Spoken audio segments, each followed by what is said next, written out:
Cruise news time, and tragedy has struck cruisers in the Bahamas.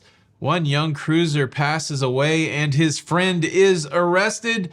Plus, we've got an entitled cruiser alert. Wait till you hear what this yahoo's complaining about. Cruise news and my views. Let's talk about it.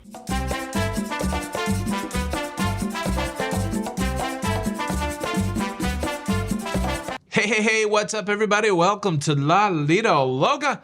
I'm your host Tony, here with the latest cruise news and views for your face on a Friday the 25th of October, 2024. And we've got to start with the sad news that's coming out of the Bahamas, where two young Carnival cruisers' lives have been altered forever. This tragic incident occurred on October the 20th when Carnival Cruise passengers 21-year-old James Darling and his friend James Palmer were out in the Bahamas at Arawak Cay. James Darling was operating a UTV in which James Palmer was a passenger.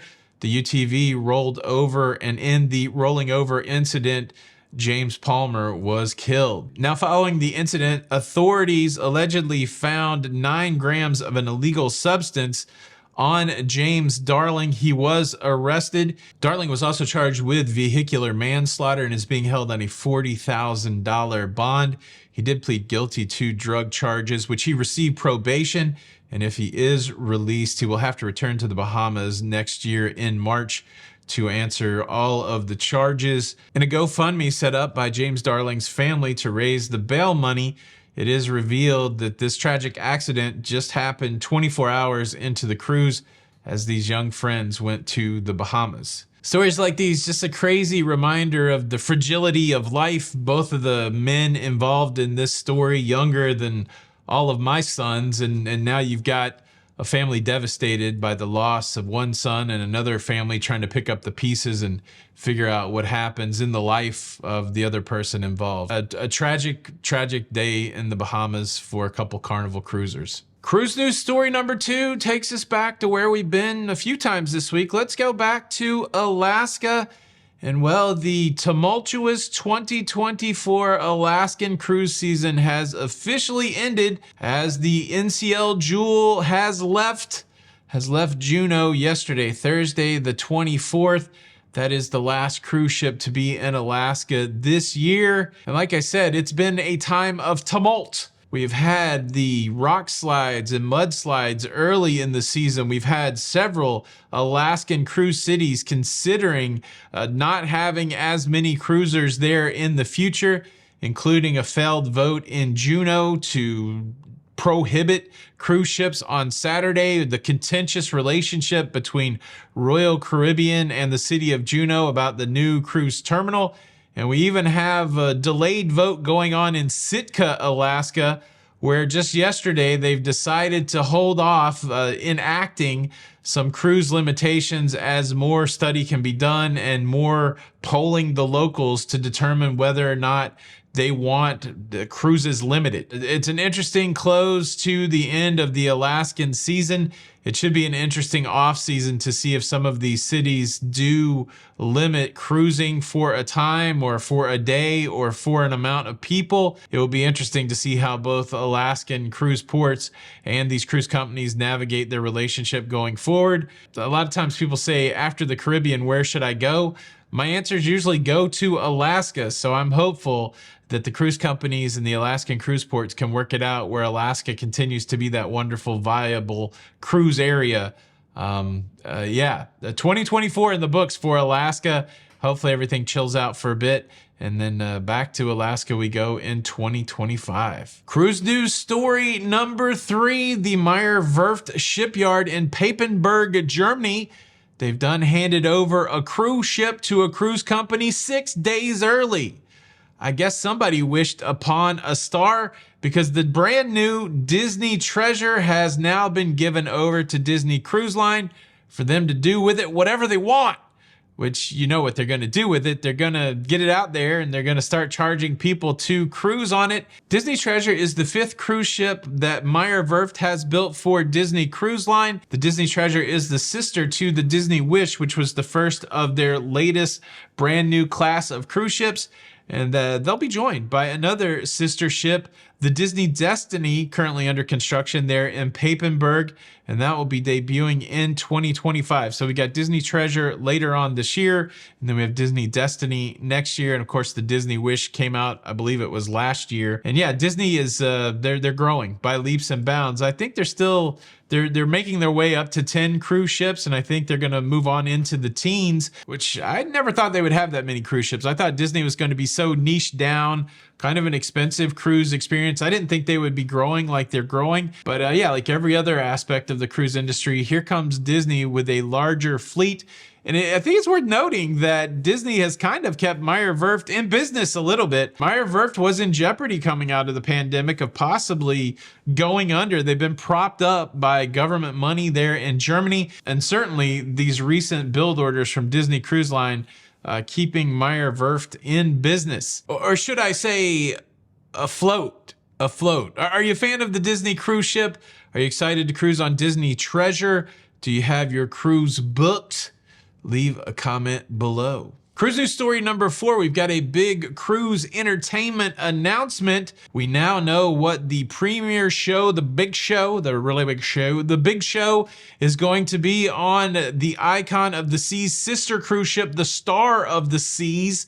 Every time I hear Star of the Seas, I think of Starbelly Sneetches, and I just want to think of cruise ships of having stars on thars or no stars on thars.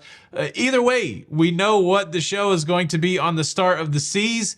And well, get ready, McFly. Get ready, McFly. It's going to be a production of Back to the Future. Back to the Future, the musical on Star of the Seas. I'm very excited about it. I heard that the adaptation of Wizard of Oz on the Icon of the Seas is fantastic. So I imagine that Back to the Future on Star of the Seas will be equally good, if not gooder. Gotta go back in time. Shout out Ludacris. What's your favorite cruise ship show? That's what I was trying to think of. I've seen some great shows. I've not seen The Wizard of Oz, and I'm kind of bummed out about that. And now I've really got to get on Star of the Seas because I don't want to go 2-0 when it comes to seeing brand new cruise ship entertainment. Are you excited about this announcement? Leave a comment below. Now, we got to talk about the latest egregious, silly complaint. Let's just call it that. Concern. Concern's a better word. Concern that's been brought forth by a Carnival cruiser. But before we do that, let me quickly invite you to subscribe. If you like staying up to date with everything going on in cruising, please consider subscribing with the notification bell on. That way you don't miss out on any of these episodes.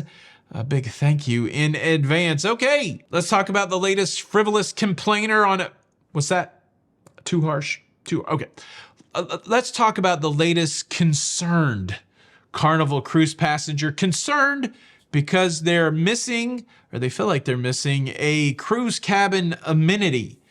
They sent an email off to Carnival brand ambassador bemoaning the fact that this amenity is missing and that they were given something in the place of the missing amenity that made them none too happy. Here's the missive that was fired off at JH. Someone wrote, Carnival still provides pencils in the cabin? Really? LOL. Carnival pencils are unusable. Every other cruise line in the world gives pens, nice pens, to take home. What are we supposed to do with a pencil? I hate pencils, and so do most adults.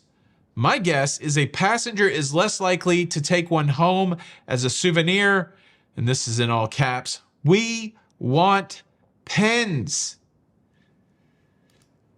That's right. Somebody took the time out of their day to sit down and type out an email about only having access to a pencil on a Carnival cruise ship instead of a pen. Now, immediately, the image that is conjured to mind, I don't even know what the pencils look like on Carnival, but I wonder if they're like putt-putt pencils. Is Carnival giving putt-putt pencils instead of pens? I guess you could get mad at that, unless you're trying to keep score at putt-putt. There's so many things wrong with this complaint. Really, every adult in the world prefers a pen over a pencil. I know that's not true. I'm still a nerd who loves a mechanical pencil, and some like 0.5 lead that I can write small with. I don't know. I think that also it was pointed out somewhere that Royal Caribbean doesn't have pens or pencils in their cabin. And so this person that's shooting off at the mouth like they know everything about cruising is incorrect. Shocking. You want like some sort of Mont Blanc fountain pen in every cabin? Do you think it's cheap? I was just on that Princess cruise ship. They did have really nice branded Princess pens. I didn't take it. What's the etiquette if they leave a pen in the, is there some things in the cruise cabin that are fair game to take? Like, I know you can't take the TV. You probably shouldn't take the towels in the bedding, but a pen, is that okay to pilfer? Can you be a pen pilfer on your cruise? What is wrong with people? There you go. That's your highlighted entitled cruiser of the day. Is this person out of line, or should Carnival step up in their stylo game? Thank you so much for checking out the show. Hope you're having a fantastic Friday. Hope you have a great weekend. This is Tony for Lido Loca. Till the next time, we'll see you on the Lido. Bye. Cruise news, cruise news, cruise news, it's over.